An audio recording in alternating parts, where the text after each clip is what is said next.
You. Hi guys, March 2nd, 2017, and it is a little bit early, but I am sick and tired of seeing people being taken advantage of, okay? Um, First of all, before you set up a hive, you need to find the location. Location is everything. You want it facing south, which these hives are. I'm on a hill, so over there I got trees, which is where the wind comes from. So the wind goes over the trees. It's not directly on the hives. That helps a lot. And the north is that way, and I got these trees here.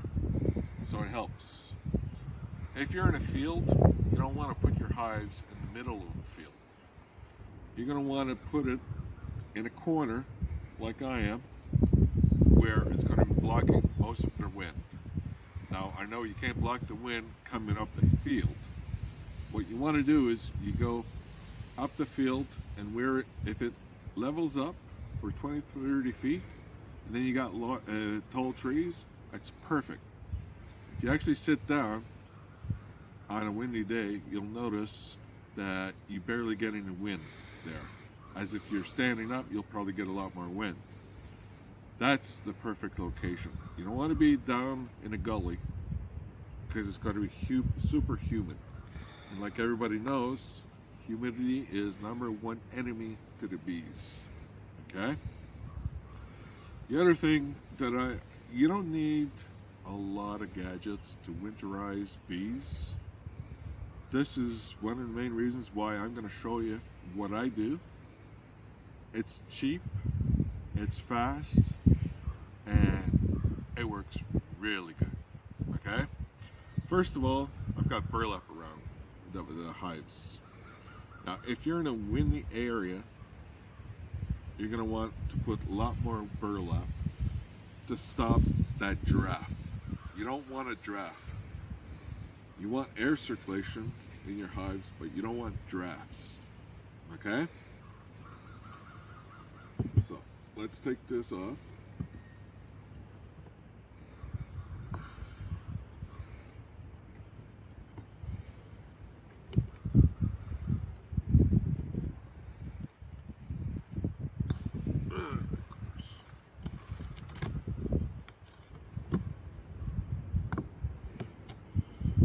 Okay. Now, some people say to feed your bees and everything in the fall. I don't. I prefer to let them eat their reserves. What I do though, oh, there's a bee, not dead yet. Won't be long, it's been raining and it's cold. What I do is I do winter inspections. People say you shouldn't do winter inspections, to leave the bees alone. I prefer to do an inspection, make sure they're not starving. If they start starving, if you got a really strong hive, they'll go through their reserves fairly quick. Okay?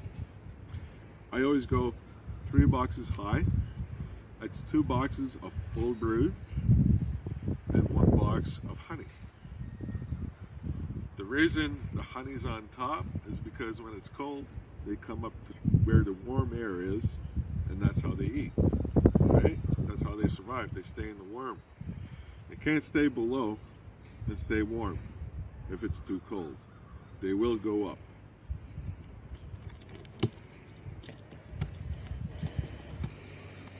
And in my books, oh, of course, I strapped it to the other one. Let's see if I can get this off here. Okay.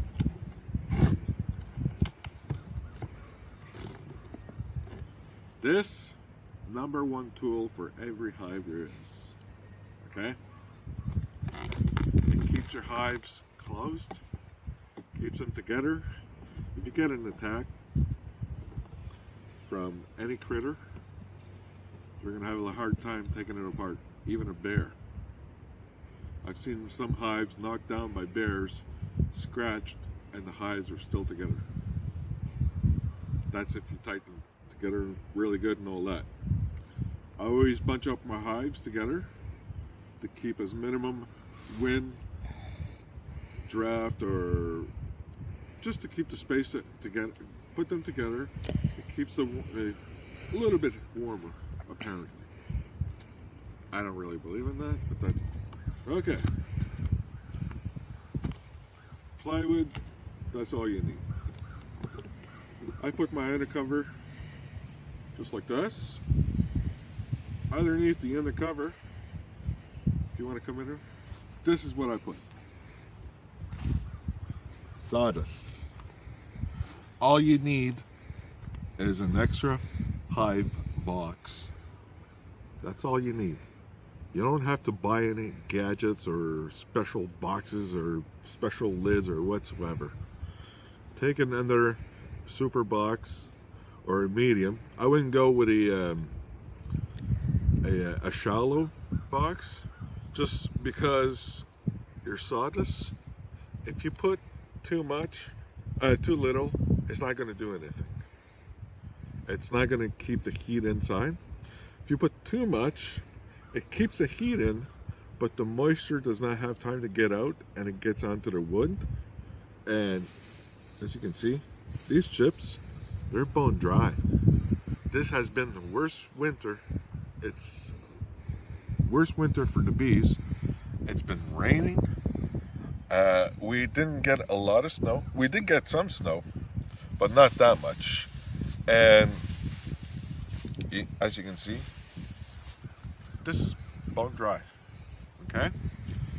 What I do is I put the box in, and my biggest secret, right here,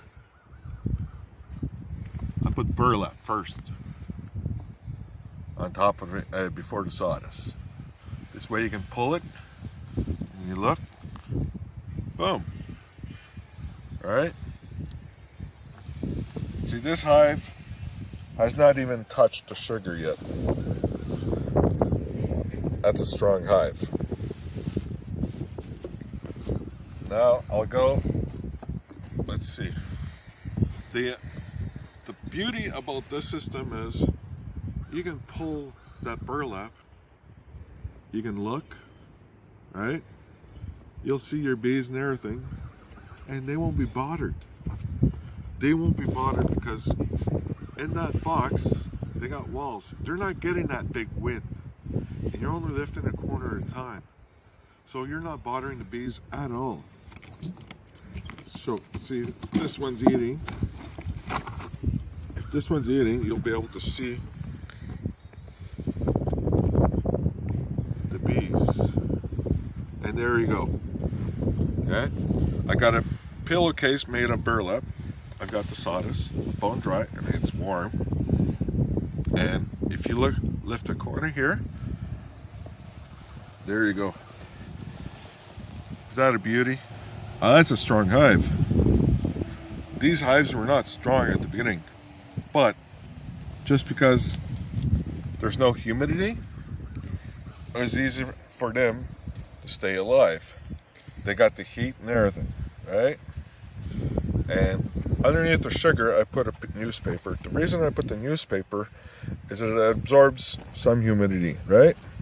But the thing is, the bees will move. Oh, there goes one stinger.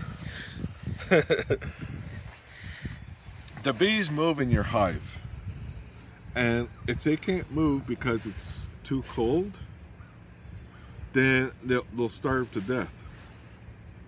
So I put the newspaper.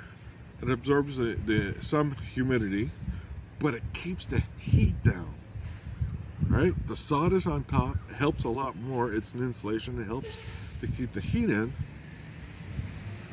and it helps to get rid of the moisture. Another thing that you should have is one hole on top. You want the hole on top of the sawdust. I don't have one on this one, just because what I do is I'll put this inner cover on the box, but I'll leave a little gap, right? little hole. So there is evaporation. There is some air circulation, and that's what that way you get rid of your humidity. It evaporates, doesn't stay on the wood. You don't want to put your inner cover directly on top of the bees, even if you have a hole.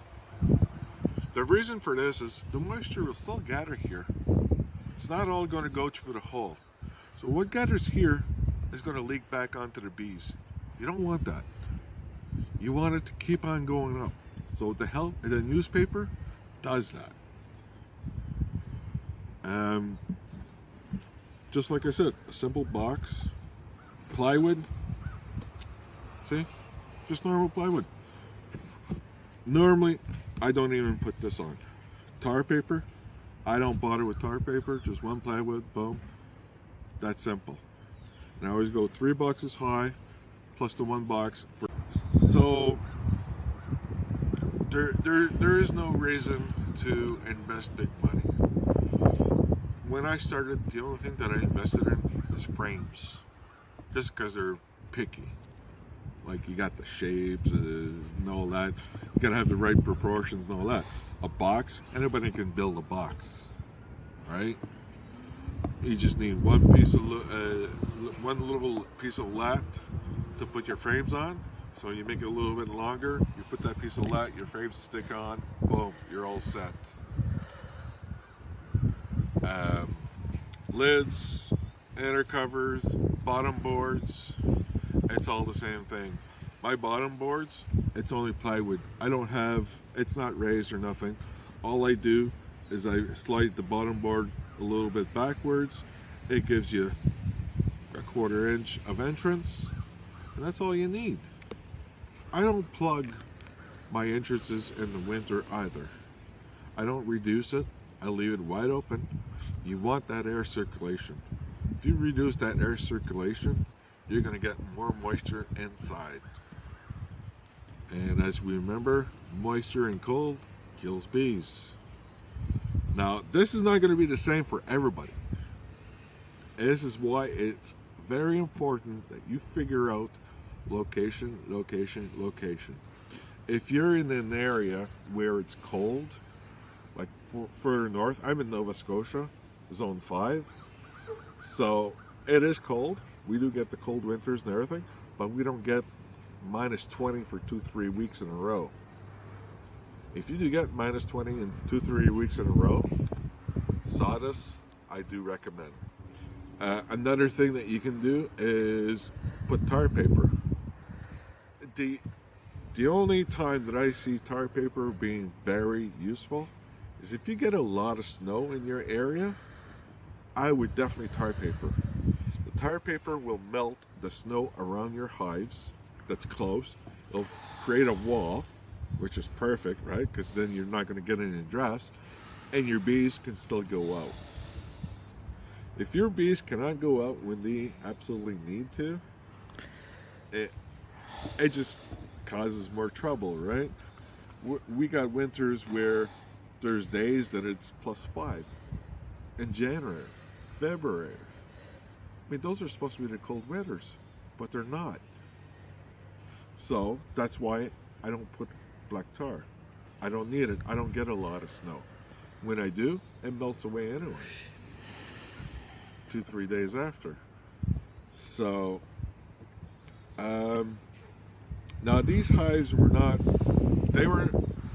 weak, but they weren't exceptionally strong either. Later on, if I get a chance, I'll show you a weak hive that was actually really starving in December, and I had to give them some sugar, and that was a real weak hive, and they're really strong now. Another thing that you gotta realize is if your hive is weak, you're gonna want less boxes. I'll put 2 boxes instead on a weak hive. What I'll do is that weak hive, and then I'll put a box of honey on top. This way they got food. Even if they're weak, they still got food. But because of the winter that we got, I mean, they were wide awake and eating like crazy. We had so many warm days, it was retarded. It wasn't a good winter at all.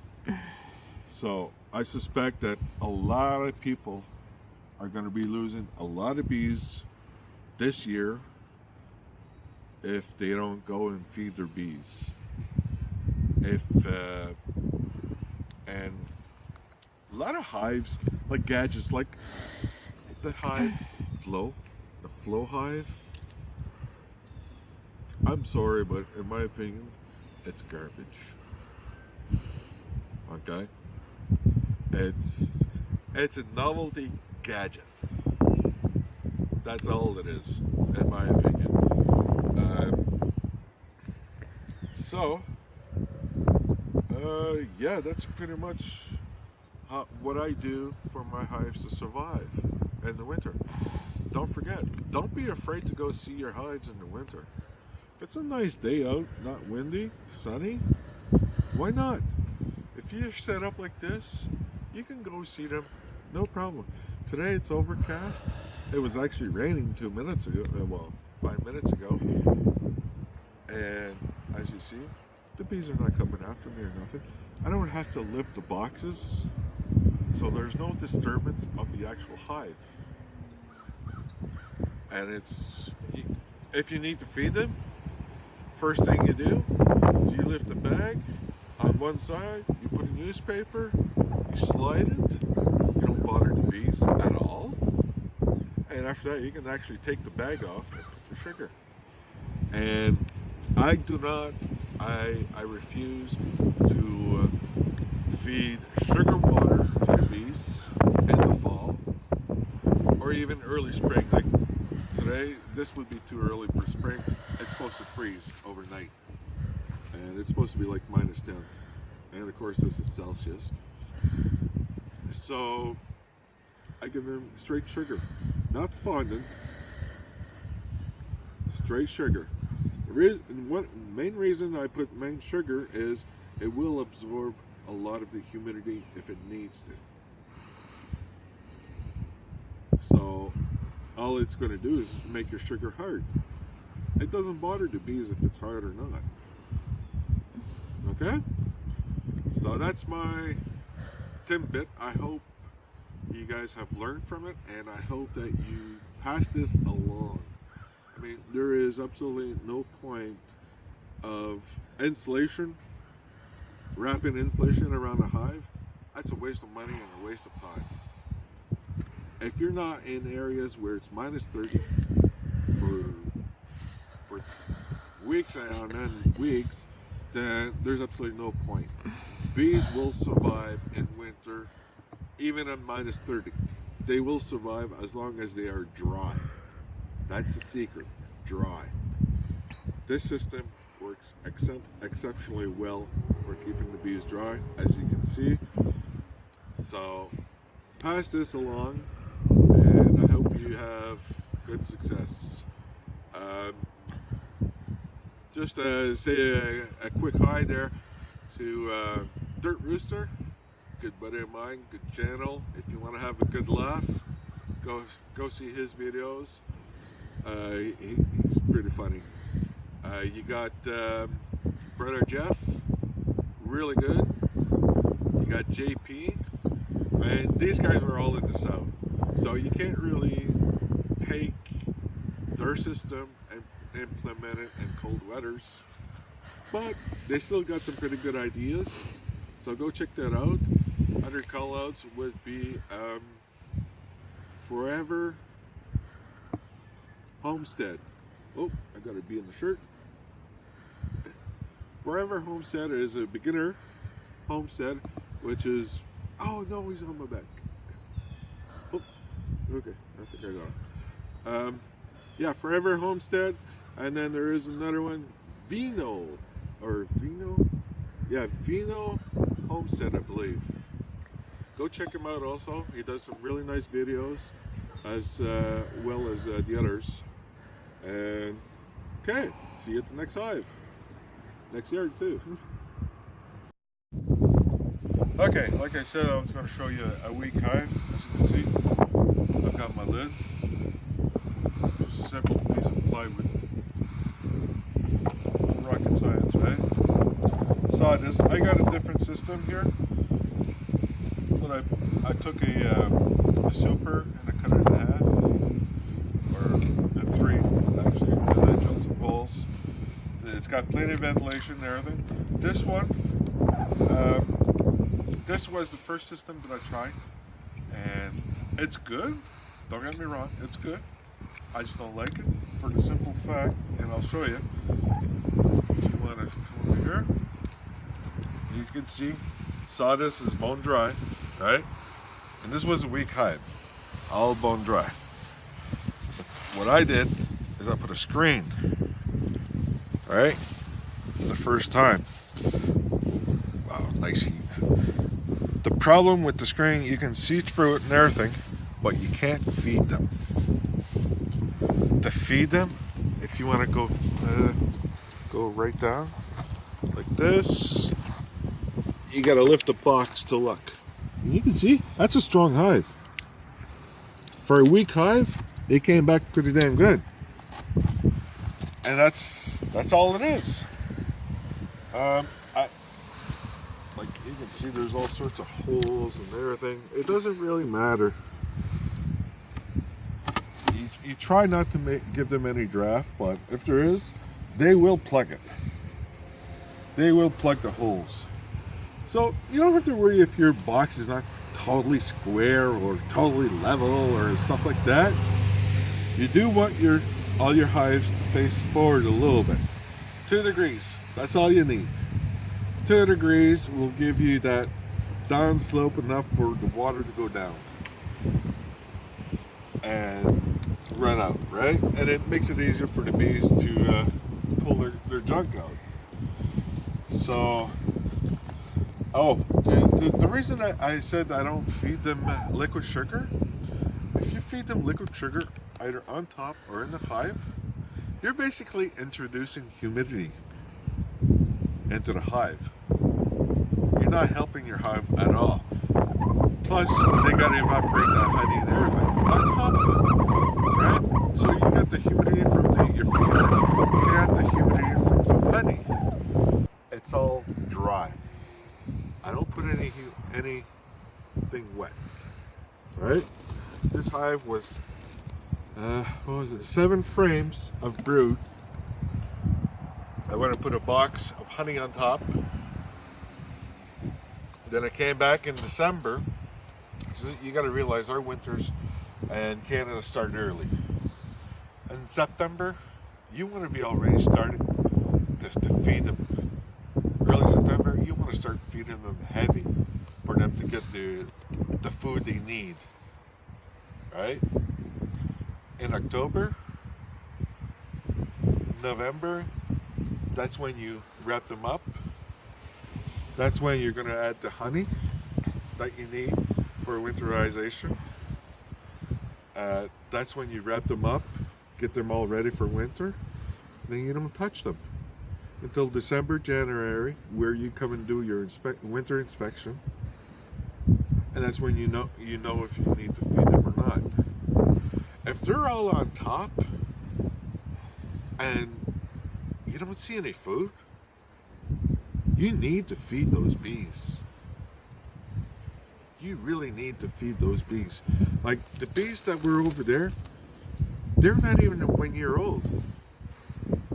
I just got those bees last spring and they're surviving. They're thriving, actually. These are the same thing. You got to give them a chance the first year. If you want to go and only want one kind of a bee that will survive winter without feeding them, well, you're going to have to go through a lot of bees before you can get that one, if you're not giving them a chance. You got to give them a chance to get really strong first. With the years, you'll find that, okay, this hive, like I've got a hive over there, the first hive that we opened, it didn't touch the sugar. Well, I know that's a damn good queen. So I'll be breeding that one for sure. But you still got to give them a chance. Okay, guys? Laters.